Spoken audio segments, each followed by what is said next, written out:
Assalamualaikum warahmatullahi wabarakatuh. Waalaikumsalam warahmatullahi wabarakatuh. Bismillahirrahmanirrahim. Alhamdulillahi rabbil alamin. Wassalatu wassalamu ala ashrafil anbiya'i wal mursalin wa ala alihi wa ashabihil mujahidin at-tahirin, amma ba'du. Bersabda Rasulullah sallallahu alaihi wasallam, "Iza sarratka hasanatuka wa sa'atka sayyi'atuka fa anta mu'min."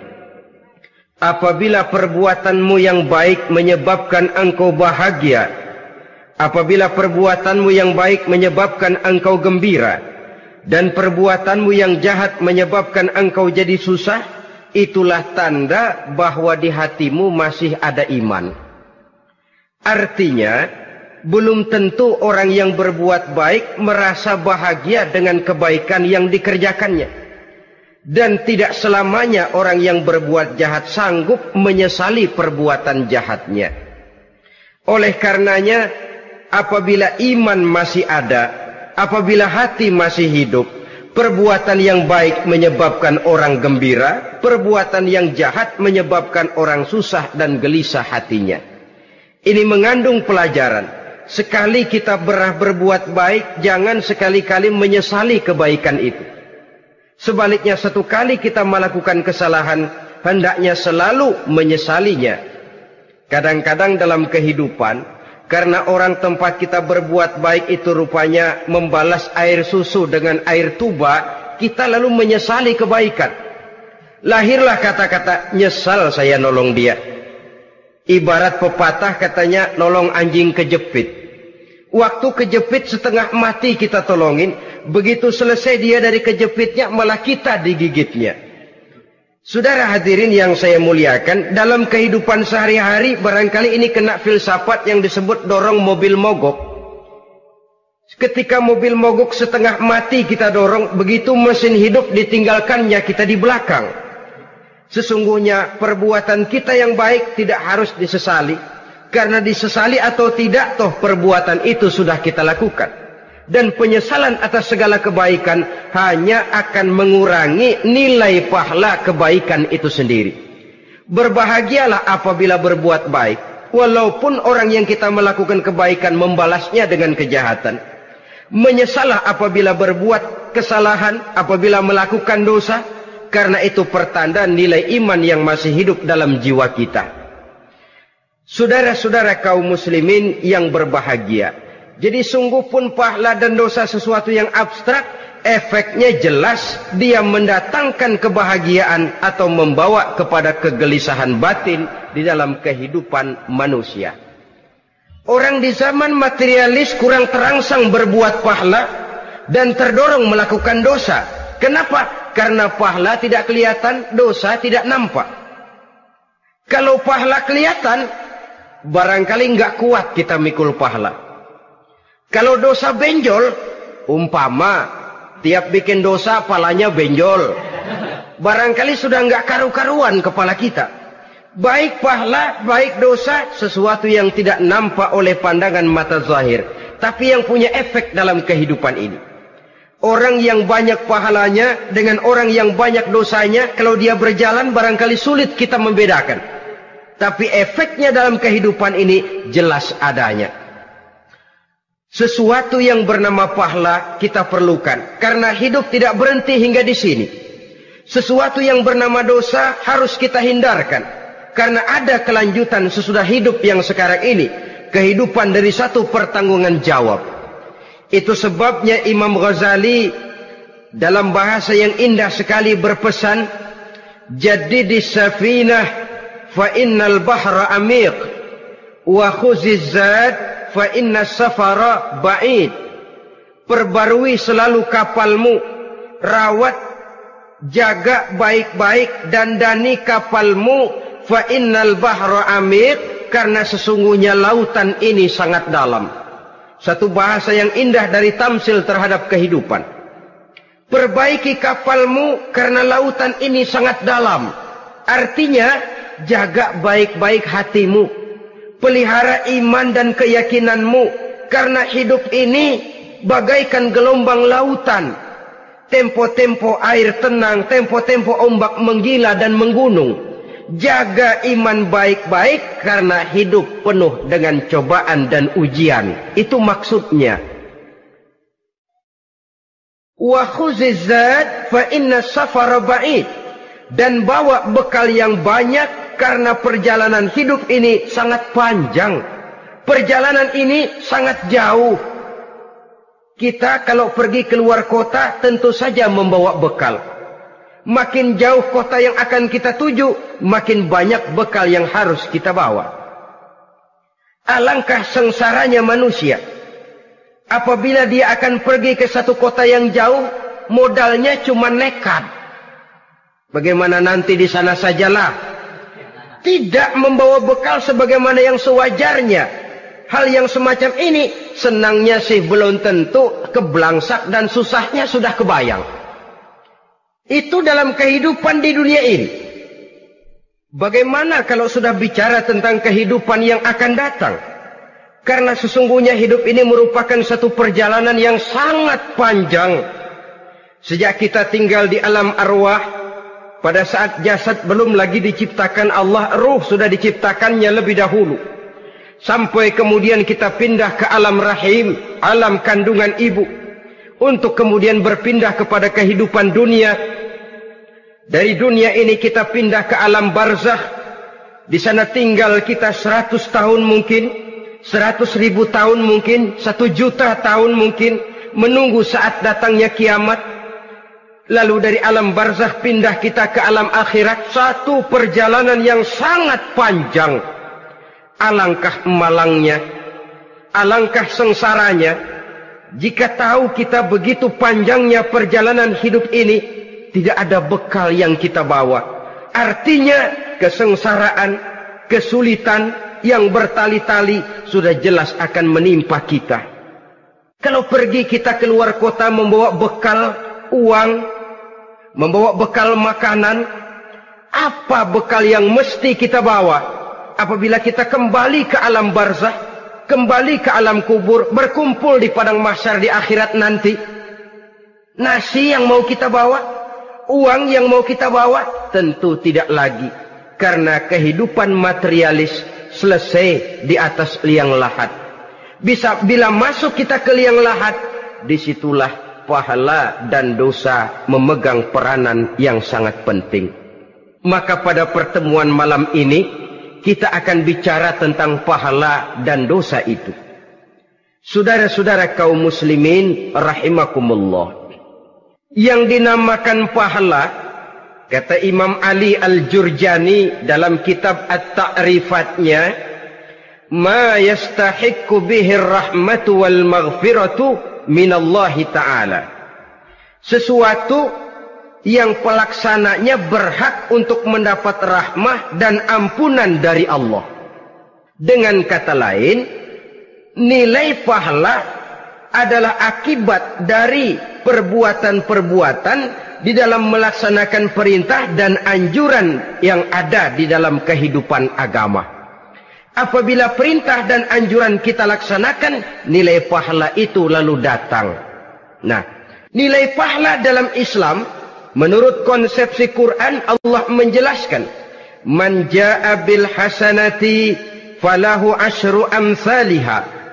Barang siapa yang datang membawa satu kebajikan, barang siapa yang melaksanakan satu kebaikan, maka dia akan mendapat balasan 10 kali dari kebaikan yang dikerjakannya. 10 kali ini pun masih dilipat gandakan dengan 7. 7 ini pun masih dikalikan 100. Dan itu pun masih ditambah dengan pernyataan, wallahu yudha'ifu liman yasha. Allah masih akan melipat gandakan perbuatan baik seseorang yang dikehendakinya. Itulah nikmatnya dalam Islam. Tetapi sebaliknya, wa man jaa'a bisayyi'ati fala yujza illa mislaha. Barang siapa yang melakukan satu kejahatan, dia tidak akan mendapat balasan kecuali sesuai dengan kejahatan yang dikerjakannya. Alangkah rahman dan rahimnya Allah. Orang yang berbuat baik dibalas 10, dikali 7, dikali 100, masih dilipat gandakan pula. Tapi orang yang berbuat jahat tidak akan mendapat balasan kecuali sesuai dengan kejahatan yang dikerjakannya. Ini kan beda dengan sifat kita manusia. Kita ini kadang-kadang kalau dijitak membalasnya mukul. Tapi kalau orang berbuat baik kepada kita, kita enggan untuk berbuat baik kepada orang tadi. Allah tidak mengajarkan begitu. Satu kebaikan berbalas 10. Satu kejahatan berbalas dengan satu kejahatan. Maha Rahman dan Rahim Allah. Bahkan dalam Islam, niat berbuat baik saja mendapat pahala. Sedangkan niat berbuat jahat belum ditulis merupakan satu dosa sampai kejahatan itu dikerjakan oleh orang yang niat tadi. Umpamanya, saudara niat, nanti malam giliran pengajian, saya mau hadir di majelis taklim. Pas datang waktu malam, hujan turun sangat lebat. Saudara berhalangan datang ke majelis taklim, saudara sudah mendapat pahala niat. Tapi saudara niat, nanti malam kalau turun hujan, saya mau bongkar rumahnya si fulan, saya mau curi seluruh harta bendanya. Ternyata malam saudara tidak mengerjakan perbuatan itu belum ditulis dosa sampai perbuatan itu benar-benar dikerjakan. Tapi lalu jangan macam-macam, kalau begitu niat aja yang baik biar nggak usah dikerjain. Niat aja pengen ngaji walaupun tidak ada niatan untuk ngaji. Allah lebih tahu tentang apa yang terdetik di dalam hati sanubari kita. Itulah sebabnya sangat dianjurkan orang untuk melakukan segala macam kebajikan. Dan dianjurkan orang menjauhkan segala macam bentuk kejahatan. Karena dia akan berefek melahirkan dosa dan pahala. Dosa dan pahala itulah alat untuk memperoleh kebahagiaan di alam kubur, di padang mahsyar, sampai di akhirat nanti. Di dunia ini mungkin segalanya bisa kita beli dengan yang namanya uang. Keamanan kita bisa menyewa petugas untuk menjaga rumah kita. Kendaraan yang mewah bisa kita beli. Udara yang sejuk bisa kita ciptakan. Siapa banyak uang, dia raja. Mungkin itu di dunia. Tapi bisa apa uang kalau kita sudah masuk ke alam kubur? Bisakah munkar nakir kita sogok? Udah karkir, jangan nanya nih, cepet. Bisakah malaikat azab menyingkir dengan uang semir? Ternyata tidak. Untuk memperoleh kebahagiaan di sana, nilai pahala. Kesengsaraan akan kita dapat kalau kita banyak menumpuk dosa. Oleh karena itu jangan beranggapan, pahala nggak kelihatan, dosa juga nggak kelihatan, biarin saja. Yang tidak kelihatan ini pada waktunya akan memegang peranan yang sangat penting. Tapi tidak cuma untuk menghadapi hidup di situ, kita lalu harus berbuat baik dan meninggalkan yang jahat. Terutama juga di dunia ini. Toh pepatah bilang gajah mati meninggalkan gading, harimau mati meninggalkan belang. Apa yang akan kita tinggalkan setelah kita mati? Kita ingin jasad kita boleh hancur terkubur tanah, tapi nama kita ingin hidup terus, dikenang orang 100, 1000, bahkan 1.000.000 tahun yang akan datang. Ditulis orang dengan tinta emas dalam sejarah, tercatat kita sebagai orang baik-baik. Saudara-saudara kaum muslimin rahimakumullah. Lalu perbuatan apa yang bisa mendatangkan pahala itu? Saudara-saudara, semua perbuatan yang diperintah dan dianjurkan oleh Allah, yang dikerjakan dengan ikhlas hanya untuk mencapai ridho Allah, mendatangkan pahala. Kadang-kadang menurut pendapat kita remeh, tapi nilainya di sisi Allah besar. Itu pahala. Menghitung pahala itu hak prerogatif Allah. Perbuatan yang ringan Allah mau berikan ganjaran yang besar, itu urusan Allah. Misalnya, kata Nabi, la tahkiranna minal ma'rufi syai'an. Jangan kamu menganggap remeh perbuatan baik walaupun kecil. Jangan merasa sulit melakukan perbuatan yang mengandung pahala. Bertemu dengan teman, muka kita cerah, berpahala. menyingkirkan duri di jalanan berpahala, menolong orang yang sesat, memberitahu orang yang bertanya berpahala. Tidak sulit kalau kita mau. Yang diperintah dan dianjurkan oleh agama itu perbuatan yang mengandung nilai-nilai pahala. Masalahnya cuma tinggal mau atau tidak dan dikerjakan dengan ikhlas. Bertemu teman mukanya cerah, pahala. Menyingkirkan duri di jalanan, pahala. Sedekah, pahala.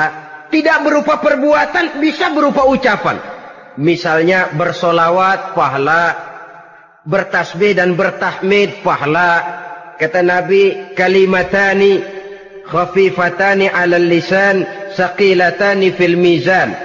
Ada dua kalimat yang enteng di lidah tapi berat di timbangan akhirat nanti. Apa itu? Subhanallah walhamdulillah. Itu kan amalan yang ringan, perbuatan yang mudah saja, tapi nilainya demikian besar dalam pandangan Allah. Jadi pendeknya, perbuatan yang bernilai pahala adalah perintah dan anjuran agama yang dilaksanakan dengan ikhlas semata-mata untuk mencapai ridho Allah, itu mengandung pahala. Niat dasarnya itu harus karena Allah. Landasannya harus karena ikhlas. Bukan cuma sekedar basa-basi, tidak karena ingin dipuji orang, tidak karena mengharap tanda jasa, tapi ikhlas semata-mata. Dari perbuatan yang paling kecil dan mudah sekali sampai kepada amalan-amalan yang besar dan memerlukan biaya yang besar, seperti melaksanakan ibadah haji, seperti jihad fi sabilillah, membangun masjid, membangun pondok-pondok pesantren, membangun pusat-pusat kesehatan, membangun jalan-jalan umum, termasuk menjaga keamanan.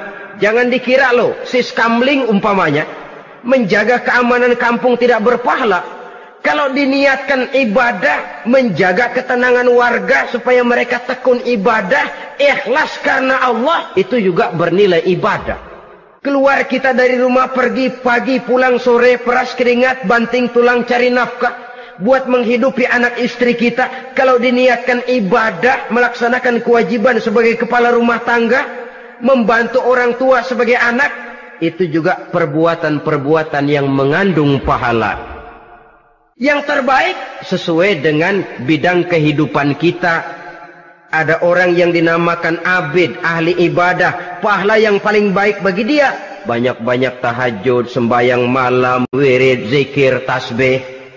Ada yang dinamakan orang alim, pahala yang paling baik buat orang macam ini, mengajar, menyebarkan ilmu, mendakwahkan Islam.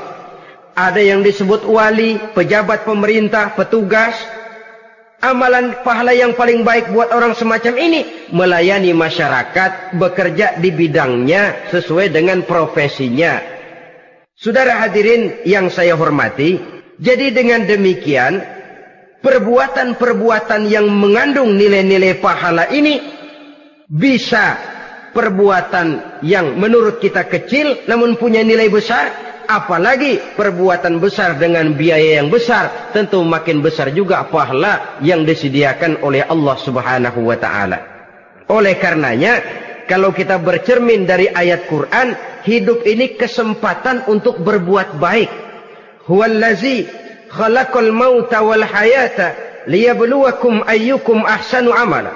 Dialah Allah, Tuhan yang telah memberikan hidup dan mati kepadamu untuk menguji kamu, siapa di antara kamu yang paling baik amal perbuatannya.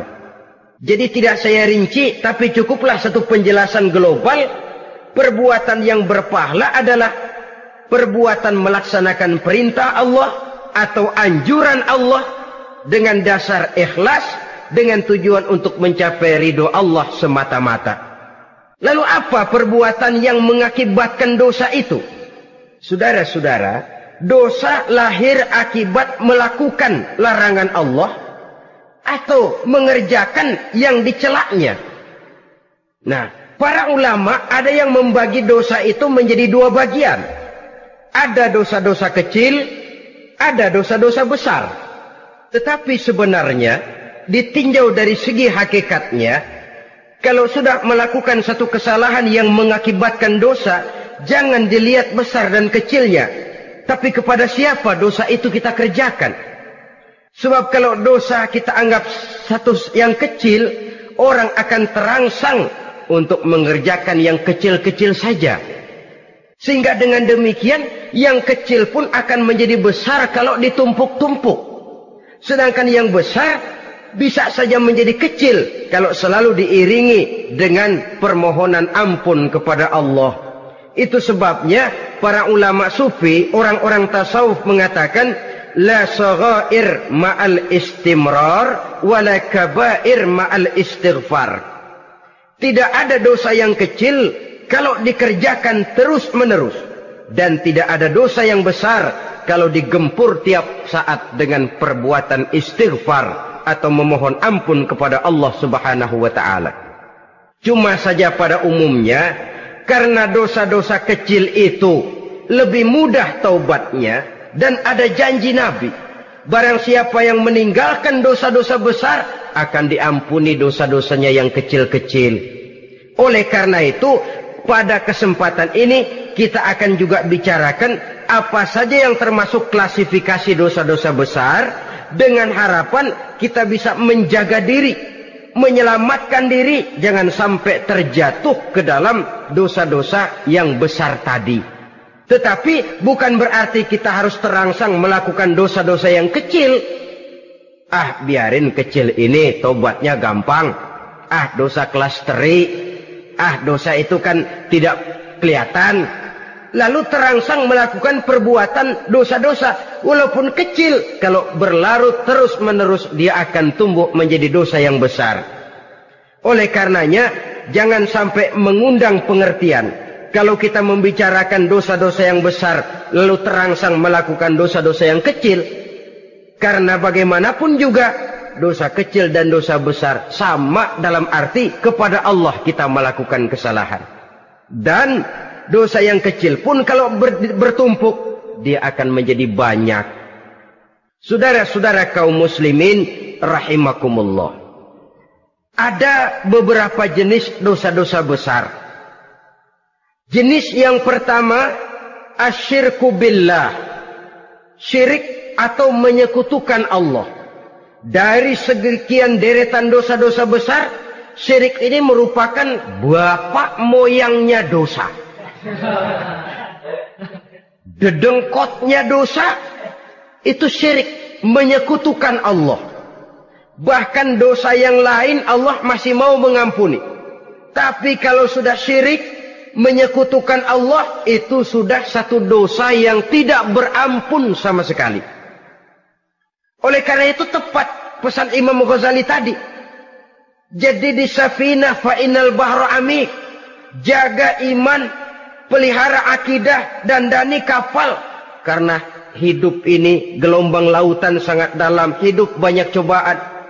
Di dalam hidup di zaman sekarang ini, saudara bisa perhatikan, di mana tensi ekonomi tinggi, lapangan kerja sulit, persaingan hidup makin tajam, sifat egois dan individualis tumbuh di mana-mana, rasa solidaritas sosial menurun, sifat gotong royong musnah, orang mudah potong kompas, potong jalan, ingin cepat kaya, ingin cepat naik pangkat, ingin dapat kedudukan. Kadang-kadang akidah pun terjual, akidah pun musnah, jatuh ke jurang syirik pun tidak jadi soal. Itu yang kita khawatirkan.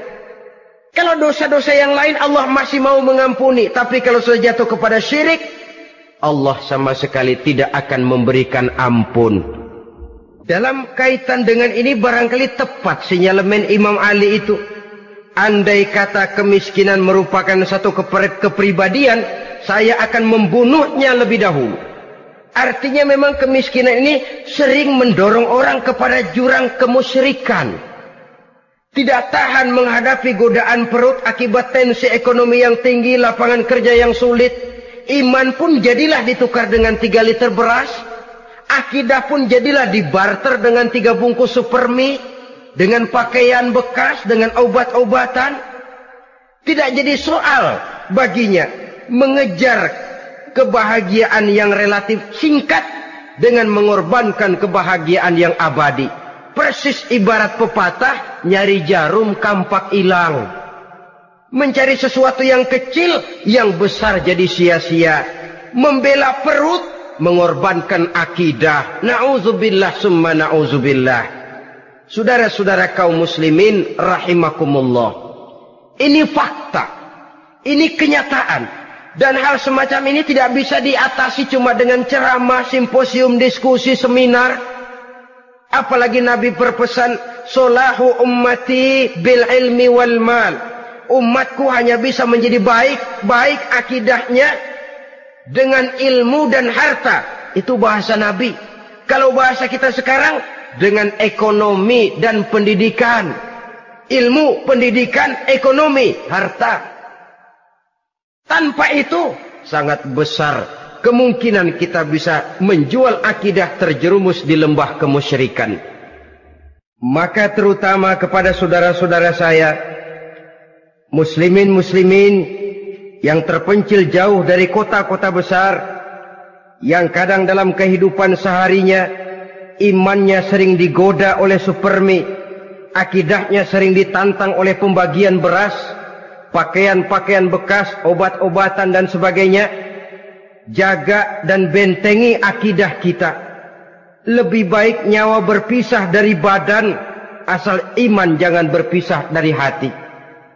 Kepada adik-adik saya para remaja, para pemuda di kota-kota besar, yang iman dan akidahnya sering ditantang dengan minuman-minuman keras, fasilitas-fasilitas yang menghanyutkan, yang secara terarah dan praktis sedikit demi sedikit menggiring kita untuk keluar dari nilai-nilai akidah. Hati-hati, jaga baik-baik, sebab intan paling mahal, mutiara paling berharga, tidak lain nilai iman ini. Tergelincir kita daripadanya, jatuh ke lembah kemusyrikan, jatuh ke satu dosa yang teramat besar, yang Allah tidak akan pernah memberikan ampun lagi. Ini dosa besar yang pertama. Yang kedua, qatlun nafsi illa bil haq. Membunuh orang tanpa alasan yang benar. Di zaman kesulitan ekonomi kadang-kadang orang mudah nekat. Tengok saja, kadang-kadang karena pasal uang 100-200 perak saja nyawa bisa melayang. Kadang-kadang karena urusan yang remeh, salah omong, salah ambil, salah ucap, salah pegang, nyawa bisa jadi melayang. Alangkah murahnya nyawa, seakan-akan kita yang punya. Padahal nyawa itu hak milik Allah. Tidak pantas kita merampasnya, tidak pantas kita menghilangkannya dari jasad seseorang. Oleh karenanya, membunuh orang merupakan satu dosa yang sangat besar. Jangankan kepada orang yang seakidah, orang yang lain akidah saja pun, kalau dia hidup berdamai, rukun, berdampingan, kita harus melindungi. Apatah lagi teman seakidah sendiri. Saudara-saudara kaum muslimin rahimakumullah. Pantas kalau Nabi menyatakan, apabila dua orang Islam sudah saling berkelahi, berbunuh-bunuhan, al-qatil wal maqtul finnar. Yang membunuh dan yang dibunuh, dua-duanya sama-sama masuk neraka. Sahabat heran, ya Rasul, kalau yang membunuh masuk neraka sih wajar, tapi yang terbunuh kok neraka juga, kenapa? Kata Rasul, sebenarnya dia juga cuma sudah niat untuk membunuh, cuma keduluan saja. Andai kata dia tidak terbunuh, tentu dia yang akan membunuh. Saudara-saudara kaum muslimin rahimakumullah. Islam sesuai dengan namanya adalah agama damai. Kita tidak boleh mencari-cari musuh. Walaupun tidak boleh lari kalau bertemu musuh. Oleh karenanya, pantang seorang muslim menimbulkan benih keonaran menjadi biang kerok buat lingkungannya. Sesuai dengan namanya, seorang muslim adalah seorang yang dalam hidup senantiasa berusaha menebarkan salam, menebarkan kedamaian, ketenangan dan ketentraman. Dengan prinsip, musuh jangan dicari, bertemu pun jangan lari.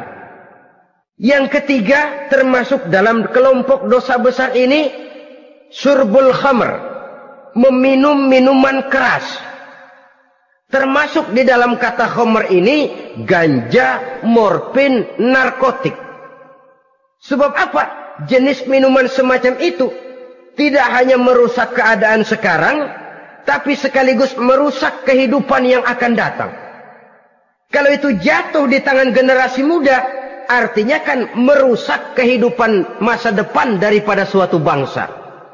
Karena apa? Remaja dan pemuda merupakan bentuk miniatur daripada kehidupan bangsa. Akan bagaimana warna umat Islam di Indonesia. Bahkan akan bagaimana warna Indonesia 30, 40, 50 tahun yang akan datang. Remaja sekarang jawabannya. Kalau remaja kita sekarang ini kerjanya cuma bisa nyekek botol, insya Allah bangsa Indonesia 30-40 tahun yang akan datang akan tumbuh menjadi bangsa teler. Tidak banyak yang bisa kita harapkan. Remaja adalah gambaran masa depan dari satu bangsa, dari satu umat. Dan remaja itu di dalam dirinya secara fitrah terkumpul semua bakat, terdapat semua kemungkinan. Kita ini lahir membawa sifat pemimpin, tapi juga membawa sifat pengacau. Kita ini ada bakat jadi orang jujur, ada bakat jadi pengkhianat. Kita ini ada bakat menjadi orang baik-baik, kita juga punya bakat jadi biang kerok. Kita kemungkinan bisa jadi pemimpin bangsa, tapi juga bisa menjadi pemimpin bangsat.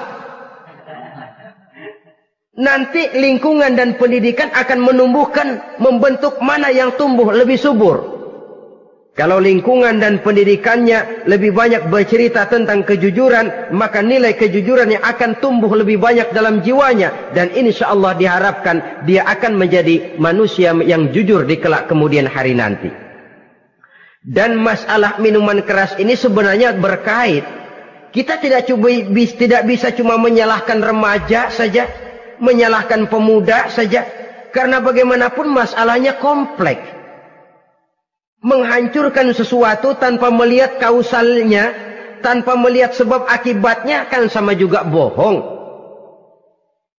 Kemungkinan karena broken home, kemungkinan karena pergaulan, kemungkinan karena kurang perhatian orang tua, kemungkinan karena akibat bacaan, tontonan, atau fasilitas berupa dibukanya pabrik-pabrik minuman keras, dijualnya minuman-minuman keras, di warung-warung yang remang-remang, yang memberikan kenikmatan, kebahagiaan dan kebanggaan tersendiri, sehingga akhirnya orang terangsang untuk datang dan minum di sana. Pada dasarnya memang sepele, cuman minum nggak ngerugiin orang lain kan? Iya, pada waktu minum. Tapi dikala sudah mabuk, out of control, apapun bisa kita lakukan. Yang kita ucapkan kita tidak sadari lagi, yang kita kerjakan tidak kita sadari lagi. Dikala itu segala macam kejahatan bukan sesuatu yang tidak mungkin untuk kita laksanakan. Nggak ngerugiin orang lain, memang pada saat mau minum. Tapi begitu minum, mabuk, kita bisa merugikan orang lain. Setidaknya merugikan diri sendiri. Pertumbuhan IQ menjadi lemah, semangat kehidupan hilang, gairah kerja menurun, kalau tidak ada sama sekali. Lalu apa yang bisa kita lakukan di dalam kehidupan? Dan akan lebih celaka kalau ini menimpa kehidupan generasi muda kita. Kadang-kadang yang ironi ya, kalau yang orang tuanya mampu barangkali masih tertolong, tapi yang orang tuanya kondisi ekonomi lemah masih kepengen teler juga. Orang tuanya nggak mampu masih pengen mabuk. Dari ganja, morfin nggak dapat, akhirnya kaleng cet diisepin. Yang penting kan bisa teler, mendatangkan satu kebahagiaan tersendiri. Itu sebabnya memang satu kejahatan menurut teori polisi ya hanya bisa terjadi karena faktor N dan K, niat dan kesempatan. Niat ada, kesempatan ada, jadi orang jahat. Kurang salah satunya, biasanya kejahatan terbendung. Niat ada, kesempatan tidak ada, sulit berbuat jahat. Kesempatan ada, niat tidak ada, tidak mungkin orang jahat. Tapi yang paling dominan sebenarnya niat. Kalau niat sudah kuat, kesempatan bisa dicari. Kesempatan bisa diciptakan. Biar Hansip nongkrong, ditungguin lengahnya. Iya biarin. Jam 11 sampai jam 2. Matanya melotot. Jam 3 dia mulai ngulet, ngempet. Nah, di saat itu saya masuk ke rumahnya. Kalau niat kuat, kesempatan bisa diciptakan. Dan kalau sudah niat, ini masalah hati. Kalau sudah masalah hati, menyangkut soal moral. Moral artinya sudah masuk kepada kehidupan agama. Saudara-saudara kaum muslimin rahimakumullah. Yang keempat yang termasuk jenis dosa besar, az-zina, perbuatan zina. Di zaman pergaulan bebas dengan prinsip free love, free sex ini, tengok sudah berapa banyak gadis-gadis bergelimpangan jadi korban. Berapa banyak bayi-bayi yang lahir ke dunia tanpa tahu kemana dia mesti memanggil bapak. Apakah deretan jumlah korban ini masih harus bertambah lagi? Paling tidak, biarlah yang sudah jadi korban, tapi jangan bertambah lagi hendaknya. Masing-masing kita berupaya menahan diri. Termasuk dalam kategori zina ini, yang merupakan cabang-cabangnya, liwat, homoseks, lesbian, masturbasi. Bahkan masturbasi itu termasuk jenis zina tangan. Dan itu juga merupakan satu dosa. Di samping dosa juga merusak diri. Karena bagaimanapun juga dia akan mengurangi kemampuan daya pikir seseorang. Maka agama memberikan jalan keluar. Pesan Nabi, ya ma'syara syabab, man istata'a minkumul ba'at falyatazawwaj. Hai para pemuda, kata Nabi, barang siapa di antara kamu yang sudah bisa ba'at, yang sudah mampu ba'at. Ba'at itu artinya memberikan nafkah, baik nafkah zahir maupun nafkah batin. Falyatazawwaj, maka hendaklah dia kawin. Jadi yang maksud ba'at ini ya nafkah zahir, ya nafkah batin. Kita kadang-kadang cuma bisa ngasih nafkah batin saja sudah merasa pokoknya kan saya sanggup untuk kawin, lalu kawin tanpa kehilangan, dengan kehilangan pertimbangan. Saudara-saudara, wa in lam yastati, adapun kalau dia belum mampu, fa alaihi bisyam, hendaknya dia banyak puasa. Fa innahu lahu wija, karena puasa itu akan merupakan benteng jangan sampai orang memperturutkan hawa nafsunya. Andai kata puasa belum hobi, banyaklah olahraga para pemuda, para remaja. Karena dengan olahraga, pemikiran untuk memperturutkan hawa nafsu agak sedikit terkendali dan energi tersalurkan dalam bentuk yang positif. Pendeknya kreatif, banyak kegiatan.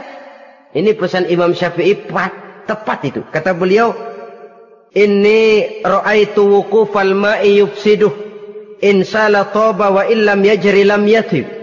Aku melihat air kalau diam rusak, tapi kalau dia mengalir jernih. Air kalau ngendap nggak ngalir, nyamuk nyarang di situ, bisa jadi sumber penyakit. Manusia hidup begitu. Kalau nggak punya kegiatan, nggak kreatif, kerjanya cuma ndelohom, ayam-ayam, akhirnya jadi ngerusak. Ngomongin orang, si Ano ngapa? Ano. Kebangetan nggak ngapa-ngapain, orang aja dipontenin. Orang diomongin, lahirlah namimah, lahirlah ghibah. Saudara-saudara, air itu kalau ngendap ada aja yang nyarang. Tapi kalau dia ngalir, orang ada kesibukan, insya Allah dia tidak akan jatuh kepada sesuatu yang bisa mengundang dosa. Isilah waktu dengan hal-hal yang bermanfaat. Karena hidup ini singkat dan tidak berjalan mundur ke belakang. Mundur hancur, berhenti diinjak orang. Sekali melangkah, jangan surut mundur ke belakang. Homoseks, terlepas dari penyakit kejiwaan. Sekarang ini kan sudah ada persatuan kaum gay katanya. Meminta perlakuan yang sama dan agar dibolehkan kawin sesama mereka. Secara manusiawi boleh. Secara manusiawi kita hargai mereka. Tapi dari kacamata agama, ini jelas merupakan penyimpangan. Dan penyimpangan merupakan suatu dosa. Terlepas dari pertimbangan manusiawi. Jangan karena terlalu memperturutkan suara manusiawi, lalu kita mengesampingkan agama. Termasuk lesbian, wadon karo wadon. Kalau homo itu kan lanang karo lanang katanya. Saudara-saudara kaum muslimin rahimakumullah, ini bukan penyakit baru. Liwat, homoseks sudah dikenal dari zamannya Nabi Lut.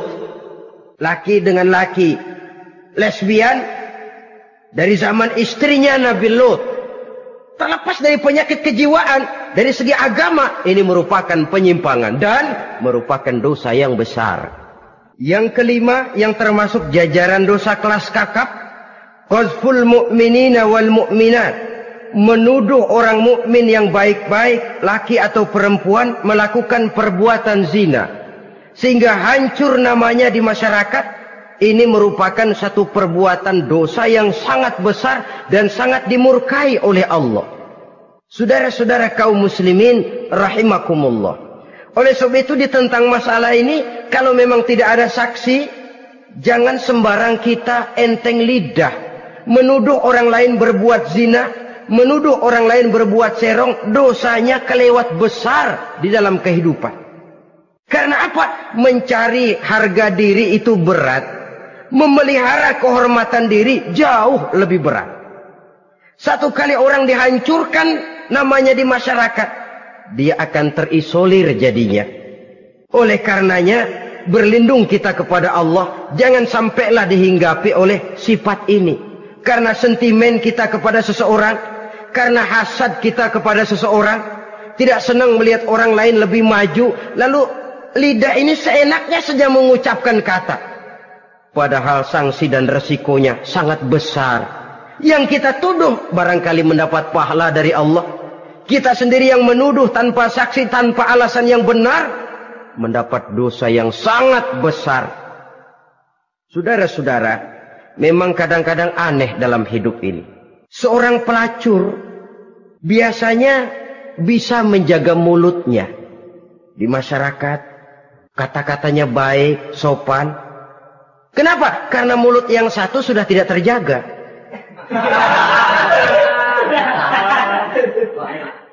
Kita kadang-kadang kehormatan bisa kita jaga, tapi mulut tidak terkontrol.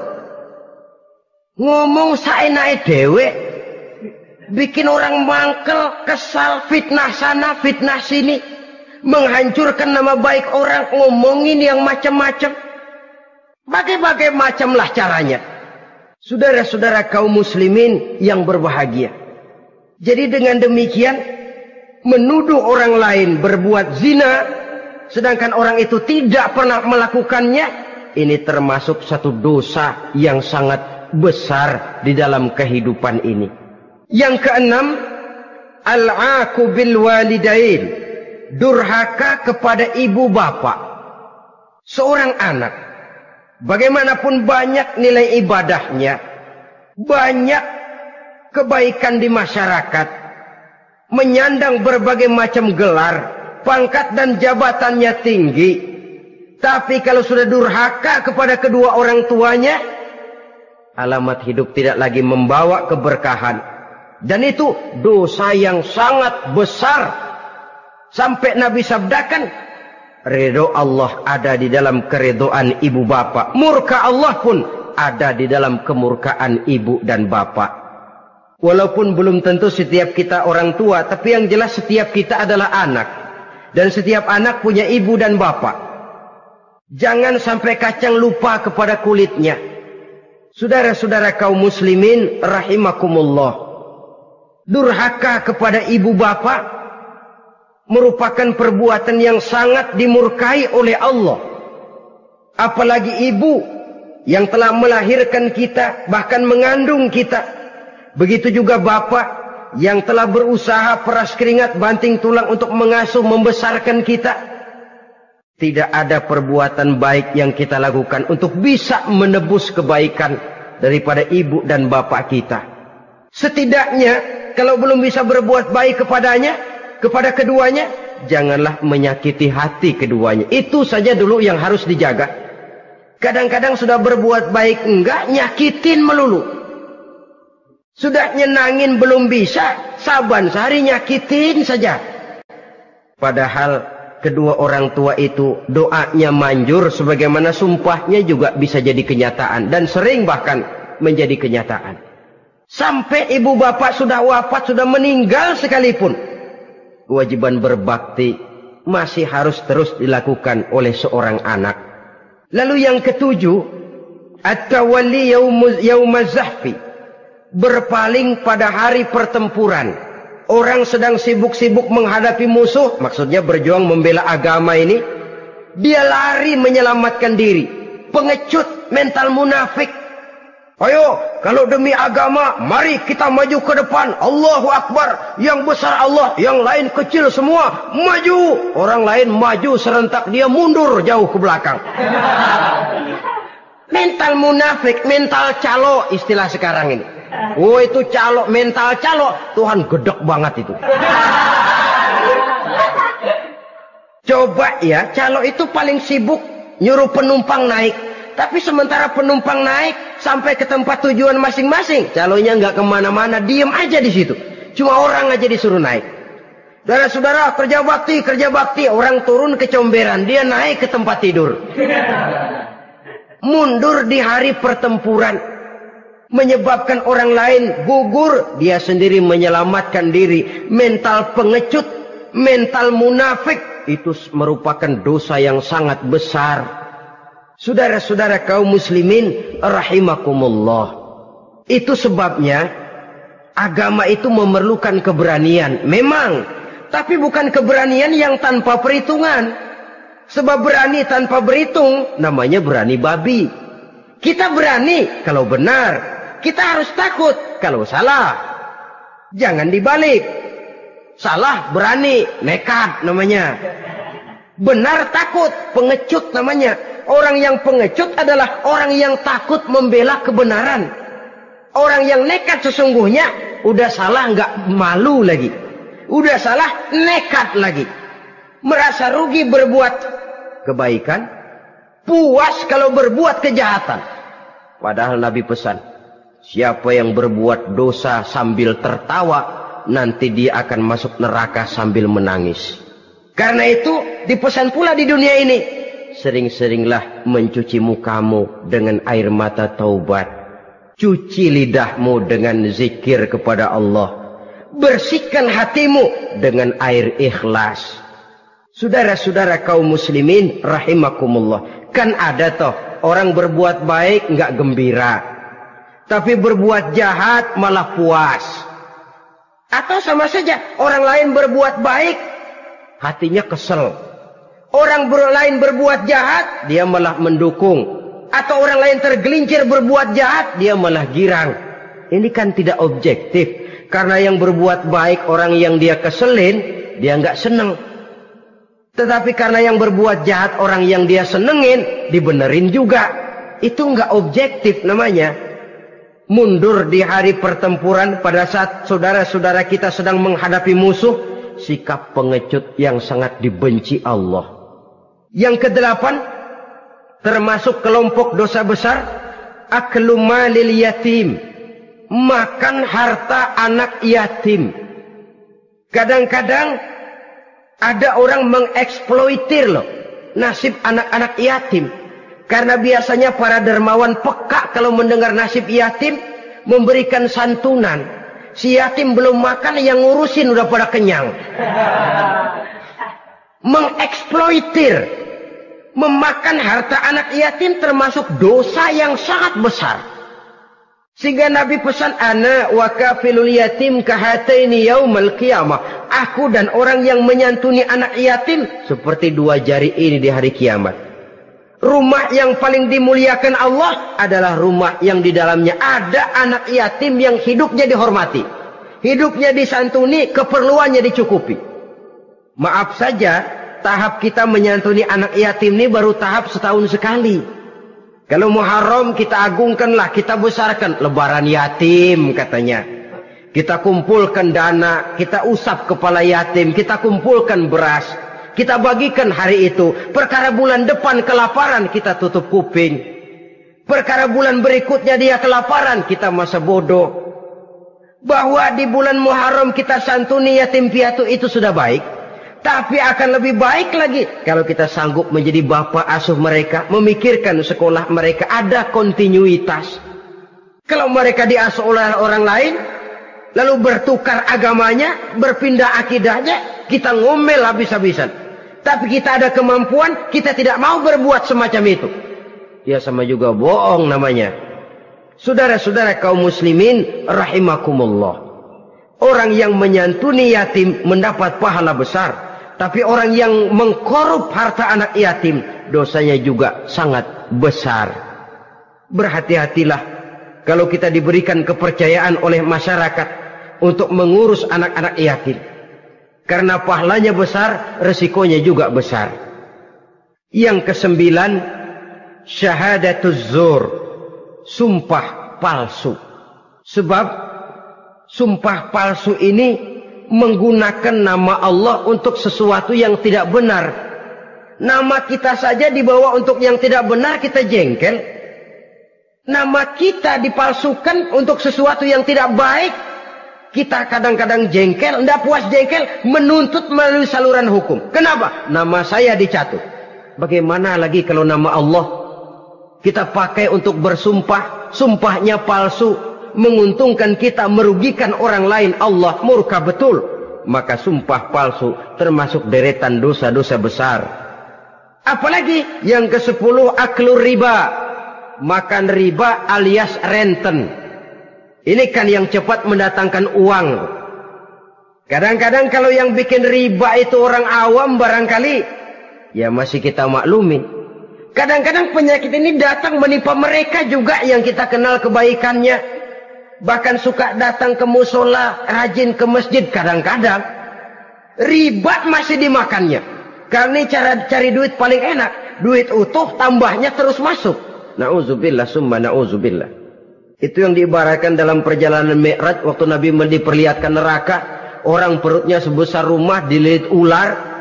Diseret-seret itu hancur perutnya, dibulatkan lagi, diseret lagi, hancur lagi, dibulatkan lagi, terus menerus begitu. Dia berteriak, mengerang, mengeluh, mengaduh kesakitan.